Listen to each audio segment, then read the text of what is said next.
Hello friends, आज हम बात करेंगे क्लास 12 फिजिक्स का बहुत ज़्यादा इंपॉर्टेंट डेरिवेशन जिसका नाम है गोली उत्तल पृष्ठ पर अपवर्तन के सूत्र का व्यंजक। ठीक है, तो आज बहुत ही आसानी से हम लोग गोली उत्तल पृष्ठ पर अपवर्तन का सूत्र ज्ञात करेंगे।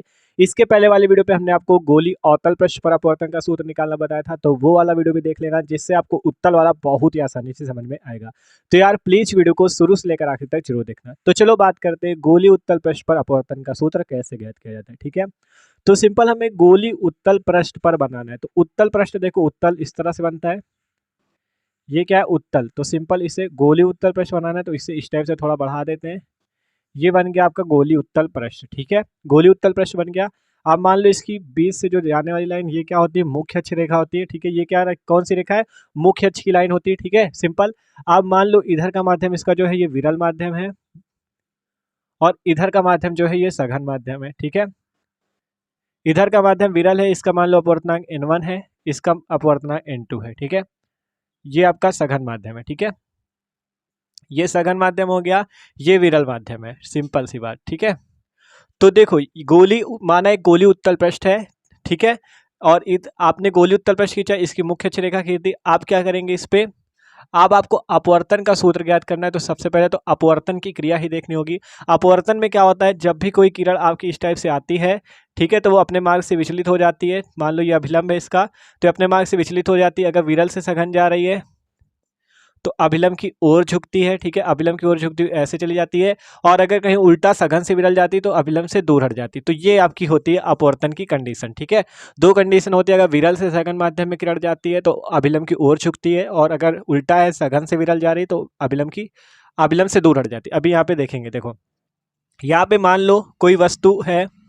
ठीक है, यहाँ पे मान लेते हैं यहाँ पे आपकी कोई वस्तु O है, सिंपल सी बात। ठीक है, माना हमने यहाँ पे कोई वस्तु O है, इससे जाने वाली जो किरण है वो इस टाइप से जाती है और जाकर इस पृष्ठ पर ऐसे टकरा जाती है। ठीक है, O से ये किरण गई और इस पृष्ठ पर जाके टकरा गई, सिंपल सी बात। ठीक है, O क्या है आपकी, यहाँ पे लिख दो O वस्तु है।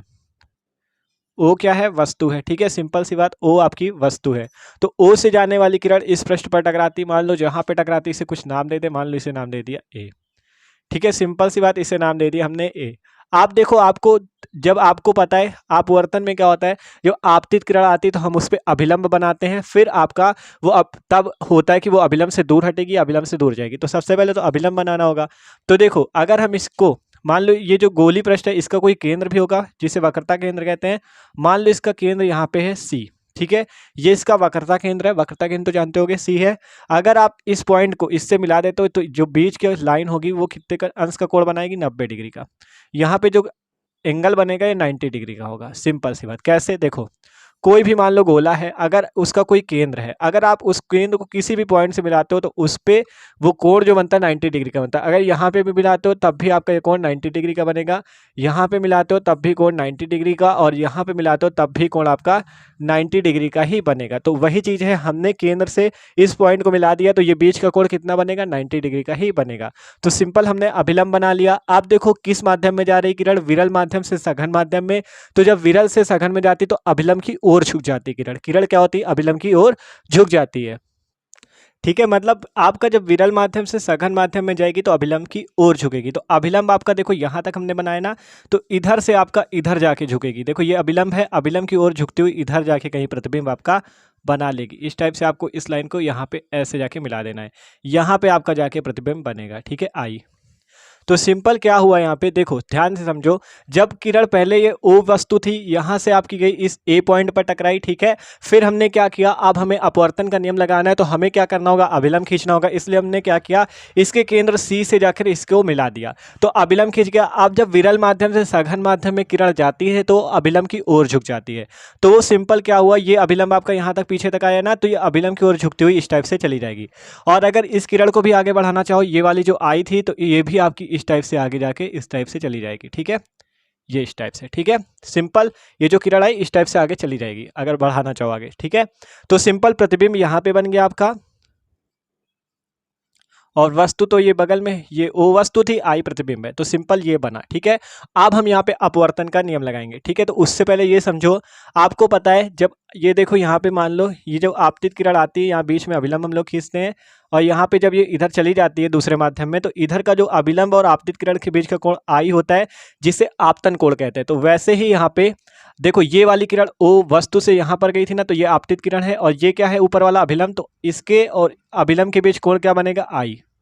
देखो अभिलंब और आपतित किरण, ये आपतित किरण है, ये अभिलंब है, अभिलंब और आपतित किरण के बीच जो कोण बनता है उसे आई कहते हैं, और इसका नाम होता है आपतन कोण। ठीक है, सिंपल देख लो यहाँ पे, अभिलंब और आपतित किरण के बीच बना कोण आई होता है, जिसे आपतन कोण कहते हैं। इसी प्रकार अगर आप यहाँ पे जो अपवर्तित किरण है और ये जो अभिलंब है, इसके बीच जो कोण बनेगा ये होगा कोण आर। ठीक है, अभिलंब और अपवर्तित किरण के बीच बना कोण आर होता है, जिसे अपवर्तन कोण कहते हैं। तो यहाँ पे अपवर्तित किरण कौन सी, ये जो प्रतिबिंब बनाती हुई यहाँ पे आई है, ये और इस अभिलंब के बीच बना कोण ये होगा आर। सिंपल सा समझो, देखो यहाँ पे ये आपतित किरण थी, ठीक है, तो आपतित किरण और अभिलंब है, ये क्या है, यहाँ पे लिख लो अभिलंब है।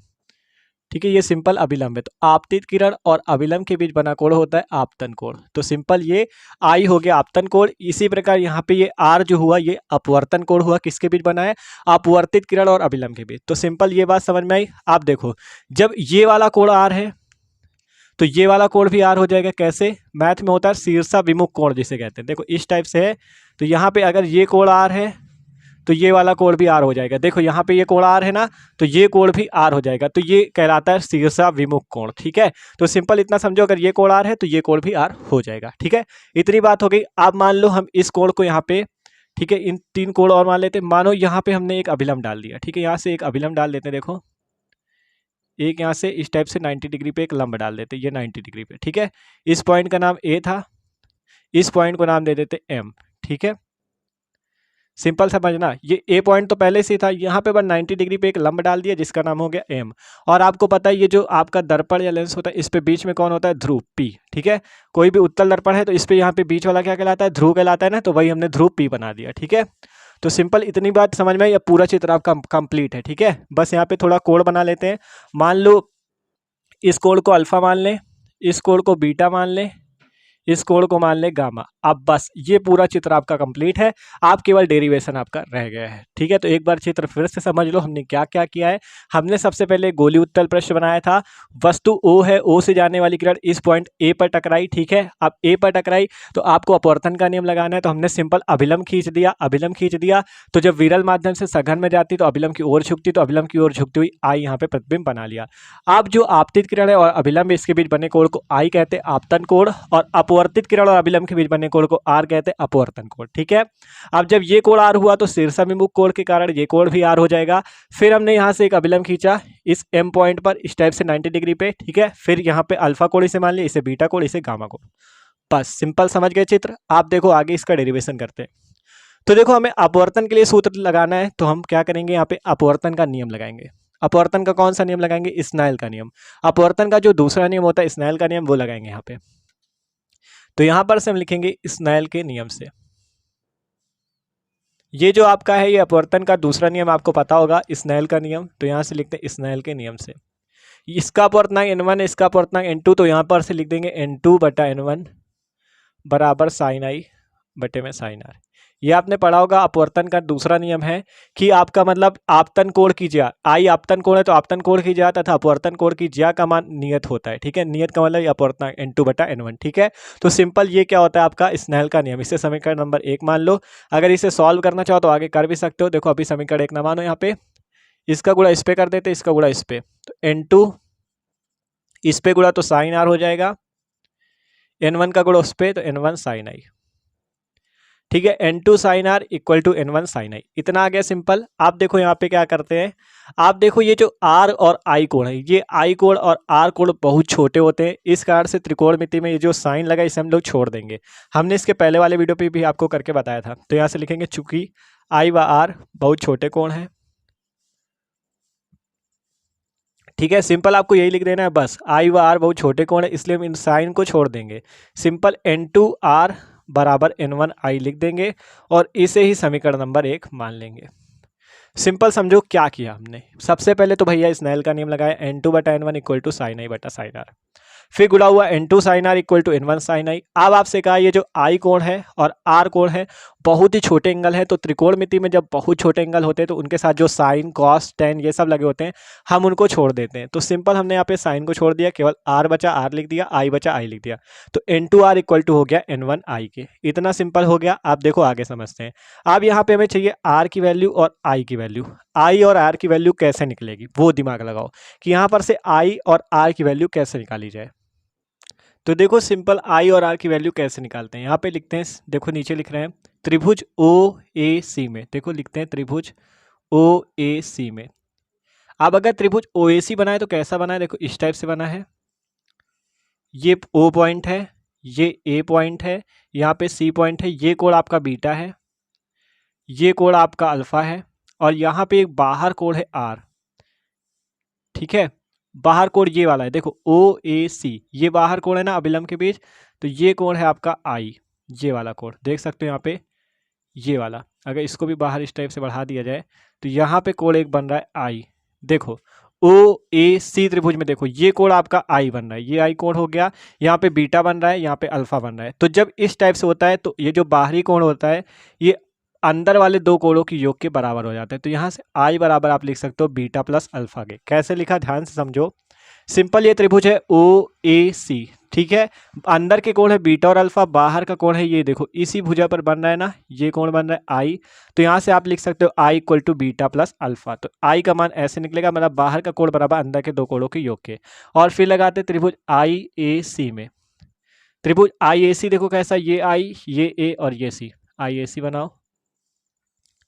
ठीक है, I पे है आपका गामा कोण, यहाँ पे गामा कोण, और C पे है आपका अल्फा कोण, अल्फा कोण बनाओ। यहाँ पे कौन सा पॉइंट है, A पॉइंट है, और इधर देखो जाके इस वाली भुजा से R बना हुआ है। ठीक है, इस वाली भुजा से यहाँ पे R कोण बना हुआ है, देखो ध्यान से। IAC त्रिभुज है, यहाँ पे गामा कोण, यहाँ पे अल्फा कोण, और यहाँ पे ये जो बाहर कोण बना है अपवर्तन कोण R है। ठीक है, तो यहाँ से आप लिख सकते हो R बराबर गामा प्लस अल्फा। कैसे लिखा ध्यान से समझो। देखो R बराबर गामा प्लस अल्फा और I बराबर बीटा प्लस अल्फा कैसे लिख दिया गया। देखो जो बाहर का कोण होता है वो अंदर वाले दो कोणों के योग के बराबर होता है, तो बीटा और अल्फा को जोड़ दोगे तो बाहर के कोण के बराबर हो जाएगा। इसी प्रकार गामा और अल्फा को जोड़ दोगे तो R के बराबर हो जाएगा। देखो यहाँ से OAC त्रिभुज लगाया, बीटा प्लस अल्फा बराबर I। ठीक है, बीटा प्लस अल्फा बराबर I। फिर IAC लगाया, गामा प्लस अल्फा बराबर R, बस ये लिख दिया। अब I और R की वैल्यू हमने यहाँ से निकाल लिया, इन पे रख देंगे और आंसर आपका पूरा डेरिवेशन कंप्लीट। ठीक है, तो चलो करते हैं। R पे इसकी वैल्यू रखो, इनटू R की जगह gamma plus alpha equal to N1I की जगह बीटा प्लस अल्फा। ठीक है, R की जगह गामा प्लस अल्फा और I की जगह बीटा प्लस अल्फा, गुणा कर दो अंदर, N2 gamma plus N2 alpha बराबर N1 beta plus N1 alpha. ठीक है, देखो N2 का गुणा इस पे N2 gamma plus N2 alpha equal to N1 beta plus N1 alpha. इतना हो गया। आप देखो क्या करते हैं, इन अल्फा अल्फा वालों को एक तरफ कर लो और इसको उधर भेज देते हैं। तो देखो N2 अल्फा इसे इधर लो minus N1 alpha equal to N1 beta minus N2 gamma. ठीक है, देखो ध्यान से N2, ये जो आपका N2 अल्फा इसे इधर ही रखा, इस वाला जो इधर प्लस में था इसको ले लिया इधर माइनस हो गया, तो N2 alpha minus N1 alpha, और ये जो इधर प्लस में था इसको उधर भेज दिया तो माइनस में हो गया, N1 beta minus N2 gamma. ठीक है, सिंपल देखो N2 alpha minus N1 alpha और ये उधर चला गया तो N1 beta minus N2 gamma. ठीक है, सिंपल इतना आ गया। आप देखो क्या करते हैं, यहाँ अल्फा कॉमन ले लो, N2 minus N1 equal to N1 beta minus N2 gamma. ठीक है, देखो अल्फा दोनों में है ना, तो अल्फा कॉमन ले लिया, N2 minus N1 equal to N1 beta minus N2 gamma. अब बात आती अब कैसे सॉल्व किया जाए भैया, तो अब भी सॉल्व होगा। देखो कैसे, यहाँ पे जब साइन R और साइन I था तो हमने साइन को क्यों छोड़ा था, क्योंकि I और बहुत छोटे थे। तो यहाँ भी अल्फा बीटा और गामा, अल्फा ये अल्फा है, बीटा है, गामा ये भी बहुत छोटे कोण है, अल्फा बीटा गामा जो है भैया ये भी बहुत छोटे कोण है। इस कारण से हम इस पे क्या लगाएंगे, फिर से साइन लगा सकते हैं। जैसे साइन हटा सकते हैं छोटे कोण लिख के, वैसे ही यहाँ पे साइन लगा सकते हैं, कॉस लगा सकते हैं और टैन भी लगा सकते हैं। ठीक है, तो यहाँ से हम लिखते हैं चूंकि अल्फा बीटा गामा बहुत छोटे कोण है, बहुत छोटे कोण है। जब अल्फा बीटा गामा बहुत छोटे कोण, जैसे यहाँ पे आई आर बहुत छोटे थे तो साइन आर और साइन आई की जगह केवल आर और आई लिख दिया था, वैसे ही यहाँ पे आपको जहाँ अल्फा है वहाँ साइन अल्फा लिख सकते हो, बीटा की जगह साइन बीटा लिख सकते हो, गामा की जगह साइन गामा लिख सकते हो, क्योंकि ये कोड ही तो है, alpha code, beta code, gamma code. Sign भी लगा सकते हो, कॉस भी लगा सकते हो, टैन भी लगा सकते हो। हम यहाँ पे टैन का प्रयोग करेंगे। देखो जहाँ अल्फा यहाँ टैन अल्फा कर देंगे। कोष्ट में n2 minus n1 equal to n1 beta की जगह टैन बीटा कर देंगे माइनस n2 टैन गामा। ठीक है, सिंपल। देखो दिख रहा होगा नीचे। ठीक है, मतलब किया क्या, आपके अल्फा बीटा गामा छोटे कोड, तो अल्फा की जगह टैन अल्फा, बीटा की जगह टैन बीटा, गामा की जगह टैन गामा। इसे मान लेते हैं समीकरण नंबर 2। और अब भैया आपको स्क्रीनशॉट ले लो, जिससे कि हम ऊपर सॉल्व कर सके। ठीक है, इतनी वैल्यू को ही ऊपर लिखेंगे और आसानी से सॉल्व करेंगे। तो स्क्रीनशॉट आप लोग ले लो, जिससे इसको ऊपर लिख के पूरा सॉल्व करते हैं, क्योंकि अब इरेज कर देंगे। तो स्क्रीनशॉट ले लो इसका। ठीक है, आप देखो इसको लिख लिया हमने, अब आगे सॉल्व करते हैं। ठीक है, तो अब हमें यहाँ पे टैन अल्फा की वैल्यू चाहिए, टैन बीटा की वैल्यू चाहिए, टैन गामा की वैल्यू चाहिए। तो चलो निकालते हैं tan alpha, tan beta, tan gamma की वैल्यू। तो यहाँ पे नीचे निकाल रहे हैं। ठीक है, टैन अल्फा, टैन बीटा और टैन गामा की वैल्यू। तो देखो टैन अल्फा की कैसे, पहले बात करें टैन थीटा बराबर होता क्या है। टैन थीटा बराबर जो फॉर्मूला होता है वो होता है लंब बटा आधार। तो यहाँ पे लिखते हैं टैन थीटा बराबर लंब बटे में आधार। ये होता है टैन थीटा का फॉर्मूला, आपने त्रिकोणमिति में पढ़ा होगा। टैन थीटा बराबर होता है लंब बटा आधार। तो हमने सिंपल टैन थीटा बराबर लंब बटा आधार निकाला। अब हमें टैन अल्फा की वैल्यू चाहिए। तो टैन अल्फा बराबर भी लंब बटा आधार होगा, चाहे कोण तो चाहे जो हो जाए, लंब बटा आधार ही फॉर्मूला लगेगा। तो अल्फा के जो, देखो कोई भी कोण है, मान लो कोई भी कोण है, अगर आपको ये कोण अल्फा है, इसके सामने की जो भुजा होगी ये लंब कहलाएगी, ये वाली भुजा आधार कहलाएगी, और ये जो वाली ये 90 डिग्री के सामने की भुजा होती है, ये भुजा कर्ण कहलाती है। ये सिस्टम होता है। देखो जो कोण है, जैसे अल्फा कोण ये है, तो इसके सामने की भुजा लंब कहलाएगी, ये वाली भुजा आधार कहलाएगी, ये भुजा कर्ण कहलाएगी। वैसे ही ये अल्फा है, तो इसके सामने की भुजा आपकी लंब कहलाएगी। कौन सी भुजा, एम। एम भुजा लंब कहलाएगी। और आधार कौन सी भुजा कहलाएगी, ये सी एम। C M. देखो ये आपका लंब कौन होगा, कोण के सामने भुजा ए एम, और ये सी एम। और 90 डिग्री के सामने की भुजा होती है कर्ण, ये वाली भुजा कर्ण होगी। टैन अल्फा निकल गया, बीटा निकालो। टैन बीटा बराबर भी लंब बटा आधार। टैन बीटा कोण ये है, बीटा के सामने की भुजा लंब, ये वाली भुजा ए एम। ए एम हो जाएगी लंब। आधार कौन सा होगा, ये ओ से लेकर एम तक, ओ एम। ओ एम हो गया आधार। ठीक है, देखो टैन बीटा बराबर लंब बटे ओ एम आधार। ठीक है, इतना हो गया। अब टैन गामा की वैल्यू निकालो। कोण के सामने की भुजा लंब, गामा के सामने की भुजा ये वाली ए एम है लंब, बटे आधार आई से लेकर एम तक, आई एम। ठीक है, तो टैन अल्फा भी निकल गया, टैन बीटा भी निकल गया, टैन गामा निकल गया। सिंपल लंब बटा आधार लगाओ। टैन अल्फा इसके सामने भुजा लंब ए एम बटा सी एम। ठीक है, बीटा निकाला ए एम बटा ओ एम, फिर गामा निकाला ए एम बटा आई एम। ठीक है, तीनों वैल्यू यहाँ पे रख दो। देखो टैन अल्फा की वैल्यू ए एम बटा सी एम, कोष्ट में n2 माइनस n1 बराबर n1 टैन बीटा की जगह ए एम बटा ओ एम, कोष्टक पे लिख दो ऐसे, माइनस n2 टैन गामा की जगह एम है यहाँ पे, ए एम बटे में आई एम। ठीक है, ए एम बटा आई एम। ठीक है, तीनों वैल्यू रख दी, देख लो सही है ना। ए एम बटा सी एम, ए एम बटा ओ एम, ए एम बटा आई एम। अब यहाँ से देखो तीनों, यहाँ पे भी ए एम है, यहाँ पे भी ए एम, यहाँ पे भी ए एम, तो ए एम ले लेते कॉमन। यहाँ पे ए एम कोष्ट में n2 माइनस n1 बटे में सी एम। देखो ये ए एम हमने ले लिया बाहर, बचा गया n2 माइनस n1 बटा C M equal to N, यहाँ पे भी ओ एम कामन ले, सॉरी ए एम कामन ले लो। अंदर क्या बचेगा, n1 बटा ओ एम माइनस n2 बटा आई एम। ध्यान से समझो किया क्या, ये एम था, एम कामन ले लिया, n2 माइनस n1 बटा सी एम। यहाँ एम था, एम कामन ले लिया, n1 बटा ओ एम माइनस n2 बटा आई एम। बस ए एम यहाँ से बाहर निकाल लिया बस। आप देखो यहाँ भी ए एम, यहाँ भी एम कट जाएगा। ठीक है, कैंसिल हो गया। अब क्या बचा, n2 माइनस n1 बटे में सी एम इक्वल टू n1 बटा ओ एम माइनस n2 बटा आई एम। अब आसानी से आपको सी एम की वैल्यू निकालनी, ओ एम की वैल्यू निकालनी, आई एम की वैल्यू निकालनी है, और आपका पूरा डेरिवेशन कंप्लीट। ठीक है, तो देखो I M, C M, O M ये कैसे निकले। देखो अगर बात करें, ये जो एम पॉइंट है ये और पी पॉइंट है ये, इनके बीच की दूरी बताओ एकदम है कि नहीं कम, बहुत कम दूरी है। एम और पी के बीच ज़्यादा डिफरेंस नहीं है। अगर आप सी एम कहो तब भी उतनी ही उसी टाइप से आएगी, और सी पी निकालोगे तब भी उतनी ही आएगी, क्योंकि एकदम थोड़ी सी फर्क है। ठीक है, इतना सा देख सकते हो, इतना फर्क है। तो एम और पी में ज़्यादा फर्क ना होने की वजह से हम इसको एकदम नगण्य टाइप मान लेंगे, नेग्लेक्ट कर देंगे इसे, और जहाँ जहाँ एम लिखा है वहाँ वहाँ हम पी लिख देंगे। क्योंकि देखो अगर सी से एम तक की दूरी नापोगे तो वही आएगी कम से कम, क्योंकि यहाँ पे एकदम कम दूरी ना, तो लगभग में सी एम और सी पी की दूरी लगभग बराबर ही आएगी, लगभग बराबर आएगी। ठीक है, तो सी एम, जहाँ पे एम है, एम की जगह हम पी लिख सकते हैं, तो पी लिख देते देखो, क्योंकि आपको लिख देना ये जो आपका पी है पी एम से बराबर, मतलब पी और एम लगभग बराबर है, ठीक है।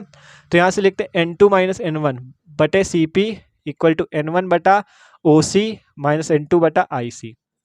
मतलब जहां जहां एम है वहां वहां हमने क्या कर दिया, पी कर दिया। क्या कर दिया, पी कर दिया, ये पी कर दिया हमने। जहां जहां एम है वहां वहां पी कर दिया, मतलब सी एम की जगह सी पी कर दिया, ओ एम की जगह ओ पी कर दिया, आई एम की जगह आई पी कर दिया। क्यों कर दिया, क्योंकि एम और पी की दूरी देख रहे हो बीच में एकदम बहुत कम है, ठीक है, इसकी बीच की दूरी बहुत कम है, इसलिए हम इसे लगभग बराबर ही मान लेंगे। और देखो फिर C P O P I P किया, तो आपको सी पी नहीं करना, आपको पी सी करना है। देखो क्यों करना है पी सी, क्योंकि भैया आपको पता है दूरी हमेशा ध्रुव से नापी जाती। पी क्या है, ध्रुव, तो पी से लेकर सी तक नापोगे, पी सी मतलब ध्रुव से दूरी नापी जाती। इसी प्रकार ओपी नहीं करोगे, पी ओ करोगे। देखो पी से लेकर ओ तक की दूरी मतलब ध्रुव से दूरी हमेशा नापी जाती है, इसलिए पी ओ करेंगे। आई एम की जगह एम नहीं करेंगे, देखो ऐसे पी से लेकर आई तक की दूरी नापी जाएगी, पी आई, ठीक है, सिंपल ये समझो। N two minus N one C M की जगह पी सी कर दिया, क्यों, क्योंकि एम की जगह हम पी कर रहे हैं। देखो एम जो है एक थोड़ा बहुत आपका पी से लगभग बराबर ही है, ठीक है, बहुत कम दूरी है। अगर यहाँ पे लिख सकते हो सी एम की दूरी जो है सी पी के लगभग बराबर ही है, ठीक है। इसी टाइप से और भी लिख सकते हो, ओ एम की दूरी जो है ओ पी के लगभग बराबर ही है, आई एम की दूरी जो है आई पी के लगभग बराबर ही है, ठीक है। तो यहाँ पे हमने पी सी कर दिया, सी एम की जगह आपने क्या कर दिया, सी पी, जिसे पी सी लिख दिया, ओ एम की जगह पी ओ कर दिया, इसकी जगह पी आई कर दिया, ठीक है। इतना कर दिया। आप देखो क्या करते हैं यहाँ पे, आप यहाँ पे क्या करें, इतनी वैल्यू तो निकल गई। देखो अब ये जो P से C तक की दूरी को हम लोग क्या कहते हैं बताओ, C क्या है पहले ये बताओ, C क्या है, C आपका है वक्रता केंद्र। C क्या है, वक्रता केंद्र।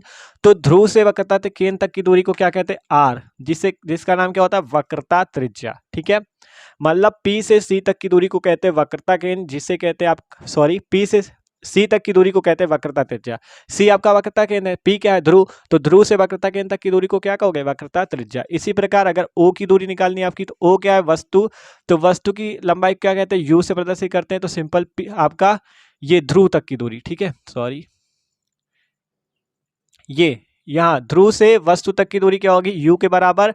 और अगर प्रतिबिंब की दूरी आप निकालना चाहो तो प्रतिबिंब की क्या हो जाएगी, v के बराबर। यहाँ से आप लिख लेना, यहीं पे कहीं जगह बना के देखो, लिख देते हैं। ये यहाँ पे ये जो प्रतिबिंब तक की दूरी होगी, यहाँ प्रतिबिंब से ध्रुव तक की दूरी, ये v के बराबर होगी, ठीक है।